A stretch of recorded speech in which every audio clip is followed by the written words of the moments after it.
안녕하세요. 오늘은 역대하 30장입니다. 히스기야의 부흥운동이 나와 있습니다. 내용을 먼저 살펴보도록 하죠. 히스기야가 아주 특별한 경험을 합니다. 자기가 받은 은혜가 예루살렘으로 번져나가는 것을 경험을 하죠.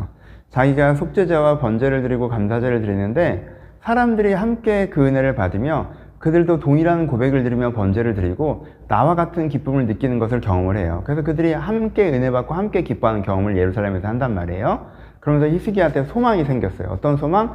이 은혜가 유다의 모든 곳까지 퍼져나갔으면 좋겠다. 아니 유다뿐만 아니라 저 북이스라엘의 모든 곳까지 퍼져나갔으면 좋겠다.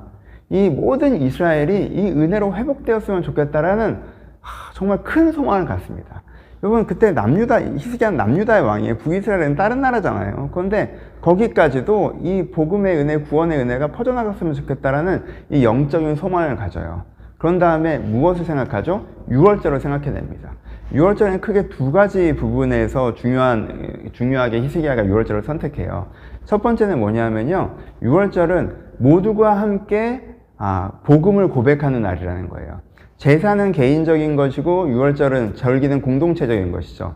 근데 고백의 내용은 똑같죠. 속죄제의 고백도 내가 죄인이나 하나님의 그 사랑을 말미암아 내가 회복되고 하나님께서 나를 아름답게 구원하실 것입니다라는 고백이 담겨 있고, 유월절의 고백도 내가 죄인이나 어린 양의 그 사랑, 십자가, 그것으로 말미암아 우리 식으로 하면 십자가, 하나님의 사랑을 말미암아 내가 회복될 것입니다라는 고백이 담겨 있는 게 유월절이죠. 그러니까 유월절을 통하면은 모든 하나님의 사람들이 함께 이 구원의 은혜를 고백하면서 함께 그 은혜를 누릴 수 있지 않을까라는 게 이제 하나이고, 또 하나는 유월절은 민족적으로 이건 신앙적이고, 민족적으로 얘기하면 남유다나 북이스라엘이 갈라진 거는 지파에서부터 갈라진 거니까 유월절은 그 지파가 나눠지기 전에 12지파가 하나일 때 이 민족의 출발점이잖아요. 이 유월절이라는 역사는 남유다의 역사이기도 하고 북이스라엘의 역사이기도 하잖아요. 그 역사를 부정할 수 있는 사람은 북이스라엘이 없잖아요. 우리가 유월절부터 여기까지 왔잖아요. 그러니까 그 유월절의 의미가 무엇인지 다시 생각해보자. 그 6월의 고백을 우리가 다시 드리자라고 북이스라엘에도 전도를 하기 위해서는 이 6월절을 통해서 이야기하는 게 좋겠다라고 얘기해서, 왜냐하면 성전을 중심으로 얘기하면 성전은 그 역사적 왜곡을 말미암아 예루살렘 성전이 아니라 북이스라엘 자기들의 신전을 짓고 막 이런 게 있으니까 6월절을 통해서 북이스라엘에 전도를 해야겠다라고 생각을 해서 이 부흥운동의 그 중심 포인트를 6월절로 잡기로 이제 히스기야가 결정을 합니다. 이 6월절을 통해서 우리가 하나님의 사랑을 다시 한번 믿고 고백하고 모두가 그 은혜로 돌아왔으면 좋겠다 라고 이제 기대하는 것이죠. 이 소망을 가지고 히스기야가 뭘 합니까? 전도를 합니다. 여러분 어떻게 해요? 모든 유다의 곳곳에, 그리고 북이스라엘 모든 곳곳에 자기가 편지를 쓰고 사람에게 그것을 들려보내서 그 모든 곳에 가서 그 편지를 낭독하게 하죠. 아마도 예루살렘에서 같이 은혜 받았던 사람들이 가서 낭독하지 않았겠어요? 그 자체가 전도죠. 그렇죠? 함께 유월절을 드리자라는 전도죠. 그 내용이 무엇입니까? 내용이 나와있죠. 이게 한편의 설교죠. 우리가 어디로 돌아가자? 아브라함과 이삭과 야곱, 이스라엘의 하나님에게로 돌아가자. 우리의 현재의 삶의 비참함은 그 하나님을 떠났기 때문에 있다. 우리가 우리의 조상들처럼 목을 곧게 하지 말고 우리가 하나님께로 돌아가자. 그러면 하나님께서는 은혜로우시고 자비로우신 분이셔서 우리를 사랑하시고 우리를 회복하고자 하는 분이셔서 우리를 다시 한번 회복해 주실 것이다. 하나님의 은혜와 자비를 그들 가운데 전하는 것이죠. 그러니 우리 다시 6월절로 모이자. 예루살렘으로 와라. 우리 함께 모여서 우리의 죄를 고백하고 하나님의 사랑을 고백하고 주의 은혜를 사모하자. 라고 이렇게 모든 이 곳곳에 보내는 거예요. 정말 사도행전. 그렇죠? 복음 들고 산을 넘는 자들의 발길이죠, 진짜. 그래서 그렇게 전합니다. 근데 사람들의 반응이 어때요? 북이스라엘 중심으로 더 많은 사람들은 무시했어요. 조롱했다라고 표현하죠. 무시하고 조롱하고 비웃었어요. 그쵸? 뭐야 저게? 넌 남유다의 왕이잖아. 왜 여기 와서 난리야? 그리고 아니 언제적 하나님? 우리도 하나님 우리 방식대로 믿고 있어. 우리는 그냥 도움될 거 기도하고 그럼 도움 주면 좋고 아니면 말고 우리 이런 식으로 믿어. 약간 그러고 있었으니까. 그렇죠? 근데 뭐 유월절 우리의 죄를 회개하고 하나님의 사랑을 고백하고 은혜와 자비를 이거 아니지. 이 사람들한테는 무시하죠. 조롱해요. 많은 사람들은 그랬어요. 근데 어떤 사람은 어떻게 해요? 마음을 스스로 겸비하게 하고 예루살렘으로 향했다라고 기록되어 있죠. 여러분 상상해 보세요. 그렇게 이제는 어떤 사람들은 안 믿는 사람들이 더 많긴 하지만 어떤 사람들은 믿고 예루살렘으로 향해요. 북이스라엘로부터 남유다에서 남유다의 많은 사람들은 모두 예루살렘을 향했겠죠. 많은 사람이 예루살렘에 모여요. 수많은 사람들이 예루살렘에 모여요. 근데 여기 모여든 사람은 어떤 사람들이에요? 스스로 겸비하게 하는 사람들이죠. 그렇죠? 영적인 준비가 되어 있는 사람이에요. 심령이 가난한 사람들이라면. 은혜 받을 마음이 준비가 되는 사람들. 이들이 모여서 어떻게 해요? 유월절을 지키죠. 유월절을 지킨다는 게 뭐예요? 나의 죄를 자백하고 하나님의 사랑을 고백하고 주의 은혜를 간구하죠. 그랬더니 어떻게 해요? 하나님께 들 가운데 큰 은혜를 주시죠. 그래서 이들이 그 은혜 가운데 기뻐하고 하루 이틀을 정말 며칠을 그 은혜 가운데 기뻐 뛰노는 일들이 이들 가운데 벌어집니다. 본문에서는 어떻게 표현해요? 솔로몬 때부터 이때까지 이런 희락, 이런 기쁨이 없었다라고 표현해요. 이건 솔로몬 때는 언제예요? 여러분, 성전을 지어놓고 그 기쁨이 예루살렘에 있었죠. 성전을 지어놓고 언약궤로 옮기면서 정말 찬양대가 노래를 할 때 성전에 하나님의 영광이 가득하고 솔로몬이 기도할 때 하늘에서 불이 내리고 해서 사람들이 7일 동안 기뻐서 예배드리고 막 그랬던 적이 있었잖아요. 솔로몬 때. 성전 지을 때. 그쵸? 근데 성전을 봉헌할 때. 근데 그 이후로 여호사밧 때도 나름 신앙생활을 이스라엘 유다가 잘했고 뭐 아사 때도 나름 잘했다고 하고 뭐 여호야다 때도 나름 잘했다고 했지만 이 정도의 은혜가 없었어요. 근데 지금 그 솔로몬 성전 봉헌 때 느꼈던 그 은혜의 기쁨들을 성령께서 함께 하셔서 막 누리고 있는 거죠, 이 사람들이. 그렇죠? 야, 이 사도행전적인 장면이 여기 나와요. 너무 멋있죠, 그렇죠?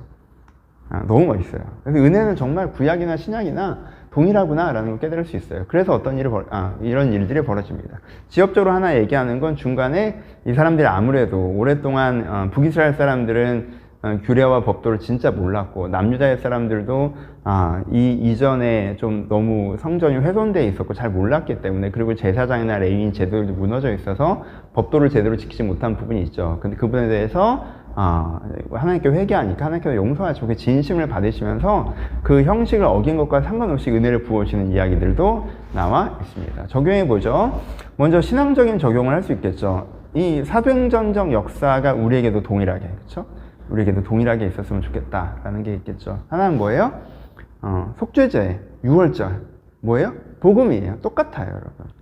여러분, 현재 형성된 내 모습을 나라고 생각하면서 하나님 이래요 저래요 하지 말고 하나님, 이것은 내가 아니라 내 안에 거하는 죄입니다. 나의 진정한 모습이 회복되기를 바랍니다라는 이 회개의 고백이 있어야 되죠. 유월절의 고백이죠. 그리고 그 다음에 무슨 고백이 있어야 돼요? 이 어린 양의 고백. 하나님께 나를 사랑하신다. 그렇죠? 하나님을 누군가에게 생명을 바칠 정도의 크기로 함께 나를 사랑하시나. 이 사랑에 대한 믿음의 고백이 있어야 되고, 그런데 그 은혜로 말미암아 내가 새롭게 되기를 바라는, 그렇죠? 은설주의 피를 바라면서 우리에게 새로운 삶의 기회를 고백하는 이 유월절의 고백, 이 속죄제의 고백, 예수 그리스도의 십자가의 고백, 복음의 고백이 오늘도 우리에게 있어야 된다. 여러분, 이것들 꼭 기억하셔서 여러분, 진짜 그 복음의 은혜 안에서 우리가 회복되는 것이 필요하다라는 것들. 진짜 이 본문 갖고 뭐 수련회 마지막 날 그냥 한 2시간, 3시간 해야 되는 그런 본문이에요. 하여튼 복음에 대해서 다시 한번 묵상해 보셨으면 좋겠고, 성령에 대해서 묵상해 보셨으면 좋겠고, 성령의 희락에 대해서 묵상해 보셨으면 좋겠어요. 여러분, 이 세상에서 즐거운 건 많지만 여러분, 이 기억을 더듬어 우리가 언제 가장 기쁩니까? 정말 우리가 정말 은혜 받아서 성령 충만해서 하나님께 내 마음을 회복하실 때 그 기쁨을 기억하십니까? 그 기쁨이 있어요. 이 희락이 있어요. 이 희락이 정말 세상 어떤 것보다 값지잖아요. 하나님께 우리 마음에 찾아오셔서, 성령께서 우리 마음에 찾아오셔서 우리가 그 하나님과 내적으로 교제하면 내 내면의 변화들을 경험하고 하나님의 아름다우심을, 이럴 때 우리가 느끼는 그 기쁨이 있잖아요. 여기에 대한 소망함을 이 본문으로 또 다시 한번 여러분들의 기억을 더듬으시면서, 하지만 여러분들이 이제까지 경험했던 거는 정말 아무것도 아니고 훨씬 더 깊은 이 사람들이 경험했던 그 성령과 희락이 있다는 거 소망해 보시는 것도 되게 좋을 것 같고, 신앙적인 내용은 또 하나는 우리의 현재를 내가 어떻게 해석하느냐에 대해서 히스기야의 설교죠. 그렇죠? 네가 지금 삶의 문제가 있는 것을 어떻게 바라봐야 되느냐라고 할 때, 너희가 하나님이 떠나서 이렇게 되어져 있는 것이고 하나님께로 돌아가면 얼마든지 회복될 문제이다 라고 말씀을 통해서 자기의 삶을 해석하게 하죠. 히스기야가 또 정체성을 말씀으로 해석하게 하는 거죠. 너희가 아브라함과 이삭과 야곱의 하나님께로 돌아가자라고 얘기하는 것 자체가, 너희가 누구니? 너희가 약속국가, 전쟁에 패배한 나라, 너희가 뭐 그런 걸로 너를 설명할 수 있냐? 아니야, 너는 아브라함의 자손이야. 넌 하나님의 자녀야. 이게 너야 라고 말씀으로 나와 나의 삶을 해석하는 거야. 왜 수련회 마지막 날에 하는지 다 핵심적인 내용들이 여기 담겨 있고, 그래서 여기서 신앙의 핵심을 다시 한번 이 본문에서 묵상해 보셨으면 좋겠고, 또 하나는 이렇게 그 구속사적인 관점, 그리고 교회사적인 관점에서 보면 그리고 세계사적인 하나님 나라의 관점에서 보면 뭐예요? 정말 일어나야 되는 일이 이런 일이죠. 우리 시대에도. 그렇죠? 우리 시대에도 정말 일어나야 되는 일이, 히스기야 때 정치로 되게 어려운, 국제 정세가 어떻고 북이스라엘이 멸망해 가는데 우리는 어떡하나 막 이렇게 뭐 이런 상황들보다 이런 관점이 아니라 정말 그래서 이들 가운데 너무 흥분했다. 미안해요.